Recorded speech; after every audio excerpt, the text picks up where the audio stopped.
This is the Horse Radio Network.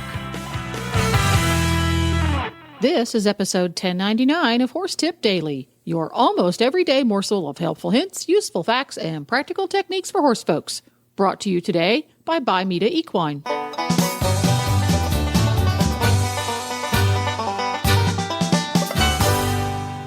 Greetings, horse people. Coach Jen here, and thanks for tuning in to Horse Tip Daily. Today, Dr. Ellefson from Bimeda talks about tapeworms. Ew.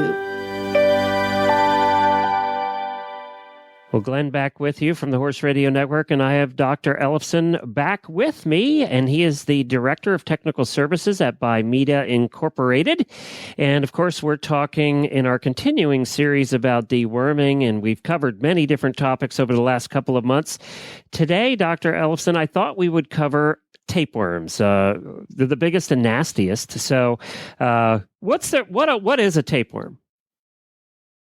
Well, a tapeworm is a different class of parasite, and I think most people are familiar with tapeworms. They've seen the little segments, maybe on their dog or cat. The equine tapeworm is different in that you don't see tapeworm segments ever or hardly ever in the manure or around the tail.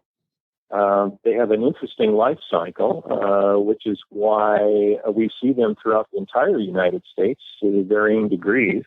The tapeworm is going to lay an egg, and there's a small insect that's very common called a grain mite or a batted mite that feeds on the manure and picks up the eggs. And then the baby tapeworms, if you will, hatch within that insect. But then that insect is in hay and grass, and as the horse eats that, it picks up the insect, and those baby tapeworms are released, and they go to that particular area of the GI tract where they live and attach and turn into adults, which start passing out segments that contain eggs, and the life cycle is completed. They really didn't pay a lot of attention to tapeworms for a long time, and about 10 years ago or so, we started noticing certain types of colic were highly related and correlated to tapeworm infection in those horses.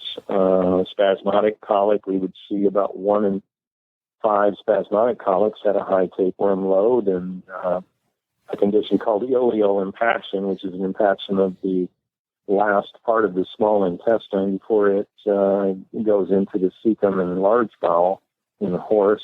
Impaction of that area, we'd find 4 out of 5 horses with that condition had high tapeworm loads. And lastly, a condition with a kind of a complicated name called ileocecal intussusception, which means the small bowel is telescoping inside of the cecum, the large blind-ended sac that correlates to our appendix. In those cases, 100% of those particular conditions have tapeworm infestation. So we now know that, several types of colic are directly related to horses with tapeworms. Now, what damage can they do? Obviously, the impaction you just talked about. Is there other things that they do? The impaction and the colics are the major things that we're concerned about. And, the thought is that because those tapeworms are attached with hooks and are feeding in that area, that they actually are affecting the nerves to the gastrointestinal tract, and they're interrupting the normal movement of materials, and that's why we get impactions and the intussusception and the different things that we've already talked about. I know I looked it up on Google and looked at the images section, and I regretted it. So I didn't do that again. So now I do know that with dewormers, you really have to look for a dewormer that covers tapeworms. And in Bimeda's case, what would we be looking for? Equimax is the product you'd be looking for. A dewormer needs to contain praziquantel. That's the active ingredient that the dewormer needs to contain in order to be effective against tapeworms. in Equimax's case, it's of the 3 products on the market that control tapeworms. And Equimax also has the widest safety approval margin of the 3 products that are approved for tapeworms, in that you can use it in lactating mares, pregnant mares, breeding stallions, or foals as young as 1 month of age.